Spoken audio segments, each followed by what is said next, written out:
నమస్తే.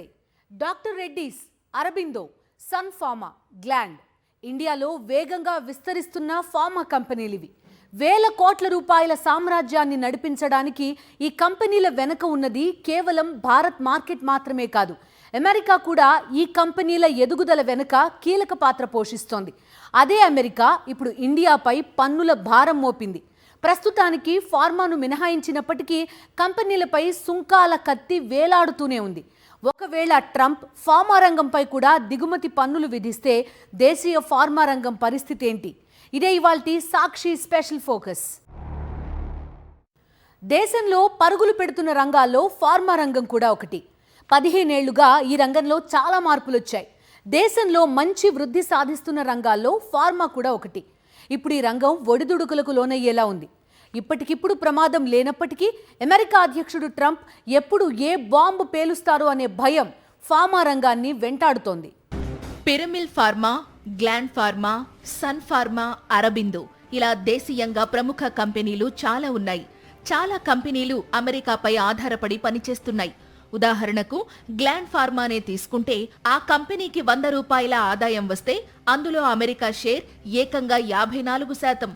పిరమిల్ ఫార్మా ఆదాయంలో 41% అమెరికా నుంచే వస్తోంది. అరబిందో ఫార్మాకు అమెరికా నుంచి 48% ఆదాయం వస్తోంది.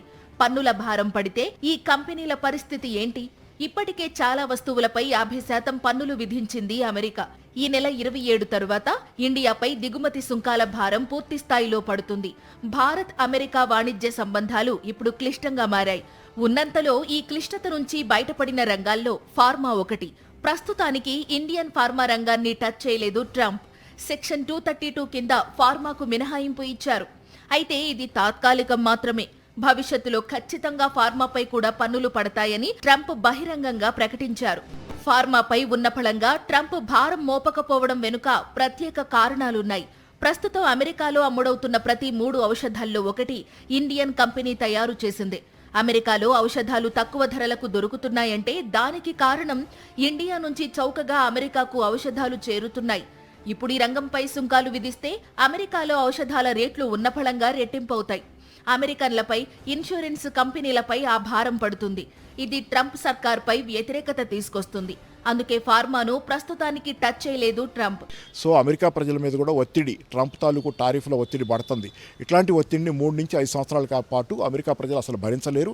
ఆల్రెడీ చాలా చోట్ల అమెరికా ప్రజలు రోడ్లెక్కి ధరల పెరుగుదలకి ట్రంప్ విధానాలకు వ్యతిరేకంగా ర్యాలీలు చేస్తున్నారు, నిరసనలు చెప్తున్నారు. కాబట్టి సాధ్యమైన వ్యవహారం కాదు ట్రంప్ చేస్తుంది. దేశంలో ఉత్పత్తి జరుగుద్ది అనేది కోరుకునేది అదొక కళాభ్రమ మాత్రమే. కాబట్టి ఈ రకంగా మనల్ని ఒత్తిడి పెట్టి భారతీయ కంపెనీలని దెబ్బతీయడానికి చేసే ప్రయత్నం, లేకపోతే భారత ఆర్థిక వ్యవస్థ దెబ్బతింటుంది. ట్రంప్ గానీ అమెరికాకు గానీ ఒరిగేది కూడా ఏమీ లేకపోవచ్చు. భారత ఫార్మా రంగంపై టారిఫ్స్ విధిస్తే అది అమెరికా ప్రజలపై ప్రతికూల ప్రభావం చూపిస్తుంది. జెనరిక్ మెడిసిన్స్ తయారీలో ప్రస్తుతం భారత్ను కొట్టే దేశం లేదు. అమెరికాకు ఎక్కువగా ఎగుమతులు జరుగుతున్నవి కూడా జెనరిక్ మందులే. తక్కువ మార్జిన్తో వీటిని అమెరికాకు సరఫరా చేస్తున్నాయి ఇండియా కంపెనీలు. జలుబు, జ్వరం, తలనొప్పి లాంటి చిన్న చిన్న ఆరోగ్య సమస్యల కోసం ఉపయోగించే ఇలాంటి జెనరిక్ మెడిసిన్ పై సుంకాలు విధిస్తే అమెరికా వినియోగదారులపై నేరుగా ప్రభావం పడుతుంది. పైగా ఇప్పటికిప్పుడు జెనరిక్ మెడిసిన్ ను మరో దేశం నుంచి దిగుమతి చేసుకునే పరిస్థితిలో అమెరికా లేదు.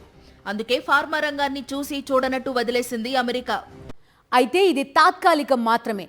స్వయం సమృద్ధి సాధించిన తర్వాత, ఇతర దేశాలతో ఫార్మా ఒప్పందాలు కుదుర్చుకున్న తర్వాత ఖచ్చితంగా ఇండియన్ ఫార్మా కంపెనీలపై పన్నుల భారం మోపుతారు ట్రంప్. మరి ఇది సాధ్యమవుతుందా? అమెరికాకు ఇండియా అంత చౌకగా జెనరిక్ మందుల్ని సరఫరా చేసే దేశాలున్నాయా? అసలు అమెరికాకి చెందిన ఫుడ్ అండ్ డ్రగ్ అడ్మినిస్ట్రేషన్ విధించిన కఠిన నియమ నిబంధనల్ని అందుకునే సత్తా ఏ దేశానికి ఉంది? ఫార్మా కంపెనీ పెట్టాలంటే ఎన్నో నియమ నిబంధనలు పాటించాల్సి ఉంటుంది. దేశీయంగా చాలా అనుమతులు తీసుకోవాల్సి ఉంటుంది. ఇక అవే మందుల్ని అమెరికాకు ఎగుమతి చేయాలంటే ఖచ్చితంగా అమెరికాకు చెందిన food and drug administration FDA ప్రమాణాల్ని అందుకోవలసి ఉంటుంది. FDA ప్రమాణాల్ని అందుకోవడం అంత ఈజీ కాదు. ఇప్పటికిప్పుడు ఆ స్టాండర్డ్స్ కు తగ్గట్టు ప్లాంట్స్ నిర్మించాలంటే కనీసం 4 ఏళ్లు పడుతుంది. అలాంటి ప్రమాణాలతో కూడిన ప్లాంట్స్ ఇండియాలో 700కు పైగా ఉన్నాయి. తక్కువ ఖర్చులు, తక్కువ జీతాలతో మానవ వనరులు ఇండియాలో అందుబాటులో ఉన్నాయి. దీనికి తోడు ఔషధాల తయారీలో భారత్ అనుసరించే విధానాలు కూడా అంతర్జాతీయ స్థాయిలో ఉండడంతో దేశీయ ఔషధ ఉత్పత్తులకు ప్రపంచ వ్యాప్తంగా గిరాకీ ఉంది.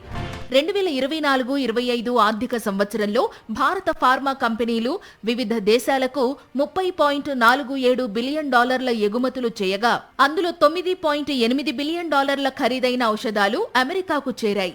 అంటే 3వ వంతు మెడిసిన్ అమెరికాలోనే డంప్ అయిందన్నమాట. ఇతర దేశాల విషయానికొద్దాం. ఉన్న ఫలంగా అమెరికాకు మందులు సరఫరా చేయడానికి చైనా సిద్ధంగా ఉంది. కానీ చైనా తయారు చేసే ఔషధాల నాణ్యతపై అమెరికాకు నమ్మకం లేదు. కరోనా తరువాత ఈ నమ్మకం మరింత తగ్గిపోయింది. అందుకే చైనా ఫార్మా కంపెనీలతో అరకొరగానే ఒప్పందాలు చేసుకుంటోంది అమెరికా. ఇక పోలాండ్, తూర్పు యూరోప్ దేశాలు కూడా ఫార్మాలో ముందున్నాయి. కాకపోతే ఈ దేశాల నుంచి ఔషధాలు అమెరికాకు ఎగుమతి చేయడం వల్ల ఎవ్వరికీ లాభం ఉండదు. అంటే వాణిజ్యపరంగా ఉపయోగం లేని డీల్ అన్నమాట.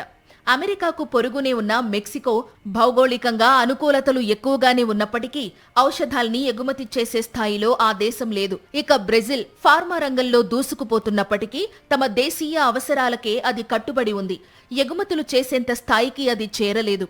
బంగ్లాదేశ్ చౌకగా ఔషధాల్ని ఎగుమతి చేయగలదు, కానీ FDA ప్రమాణాలు అందుకుని అంతర్జాతీయ స్థాయిలో ల్యాబ్స్, ప్లాంట్స్ ను ఇప్పటికిప్పుడు ఏర్పాటు చేయడం బంగ్లా తరం కాదు.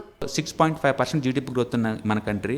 అందుకని అమెరికా ఈ చేసే డిమాండ్స్కి లొంగాలంటే లొంగాల్సిన అవసరం లేదు. బట్ అదే టైంలో మనం $4 ట్రిలియన్ ఎకానమీ నుంచి ఇంకా పెరుగుతున్న కంట్రీ అండి. ఇదే టైంలో అమెరికాతో గొడవలు కూడా మనకు అనవసరం. అందుకని లాంగ్ టర్మ్ పాయింట్ ఆఫ్లో నెగోషియేషన్ టేబుల్ ఓపెన్గా ఉంచుకొని వాళ్ళతోటి టారిఫ్ తగ్గించుకోవడానికి ప్లాన్ చేయాలి తప్ప వాళ్ళేదో టారిఫ్ చేశారని చెప్పేసి మన వాళ్ళు మళ్ళీ టారిఫ్ ఉల్టా వేసేసి ఇది ఒక యుద్ధంలో బలిసే బదులు దీన్ని ఇలా వదిలేస్తే కపుల్ ఆఫ్ డేస్ తర్వాత ఆటోమేటిక్గా ఇండియా ఇంపార్టెన్స్ ఉంది వాళ్ళకి అర్థం అవుద్ది. సో ప్రస్తుతానికి అమెరికాకు ప్రత్యామ్నాయం లేదు. అందుకే అది భారతీయ ఫార్మాపై ఆధారపడింది. అయితే ఎక్కువ కాలం ఇది కొనసాగకపోవచ్చు. భారత్పై ఒత్తిడి తీసుకొచ్చే విధంగా ట్రంప్ ఏదో ఒకటి చేస్తారనే అనుమానాలు అందరిలో ఉన్నాయి. ఈ అనుమానాలే ఫార్మా రంగాన్ని కలవరపరుస్తున్నాయి. ఇప్పటికిప్పుడు ప్రమాదం లేకపోయినా భవిష్యత్తులో ఏదో ఒక రోజు అమెరికా సుంకాల పరిధిలోకి ఇండియన్ ఫార్మా కంపెనీలు వచ్చే పరిస్థితులు కనిపిస్తున్నాయి. మరి ఈ ప్రమాదం నుంచి తప్పించుకోవాలంటే ఇండియా ఏం చేయాలి? కేవలం ఈ భయాలకే ఫార్మా షేర్లు పడిపోయాయి. నిజంగా ట్రంప్ సుంకాలు బాధితే ఫార్మా రంగం పరిస్థితి ఏంటి? ఈ దెబ్బను తట్టుకోవడానికి ఫార్మా కంపెనీలు ఇండియా సిద్ధంగా ఉన్నాయా? సన్ ఫార్మా, డాక్టర్ రెడ్డీస్, అరబిందో సిప్లా, లుపిన్ ఈ కంపెనీలకు అమెరికా మార్కెట్ చాలా కీలకం. అరబిందో ఫార్మా అమెరికా నుంచి 48% ఆదాయం పొందుతోంది. ఇక పిరమిల్ ఫార్మా 41% ఆదాయం పొందుతోంది. గ్లాండ్ ఫార్మా అయితే ఏకంగా 54% ఆదాయాన్ని అగ్రరాజ్యం నుంచే అందుకుంటోంది. డాక్టర్ రెడ్డీస్ ఆదాయంలో అమెరికాది 47% వాటా. అమెరికా దిగుమతి సుంకాలు పెంచితే ఈ కంపెనీల ఆదాయాలు గణనీయంగా తగ్గిపోతాయి. ఉదాహరణకు ట్రంప్ ఫార్మా రంగంపై 30% దిగుమతి సుంకం వేస్తే ఈ కంపెనీల ఆదాయాలు 17-20% పడిపోతాయి. అలాంటిది కొన్ని ఫార్మా ఉత్పత్తులపై 100% పన్ను విధిస్తామని హెచ్చరిస్తున్నారు ట్రంప్. మరి దీనికి ప్రత్యామ్నాయం ఏంటి? మన ఎర్నింగ్స్, మన సంపాదన, ఫార్మా కంపెనీల సంపాదనలో 40-50% అమెరికా నుంచి వస్తున్నాయి. ప్రోడక్ట్స్ పరంగా 40% అమెరికాకి వెళ్తున్నాయి.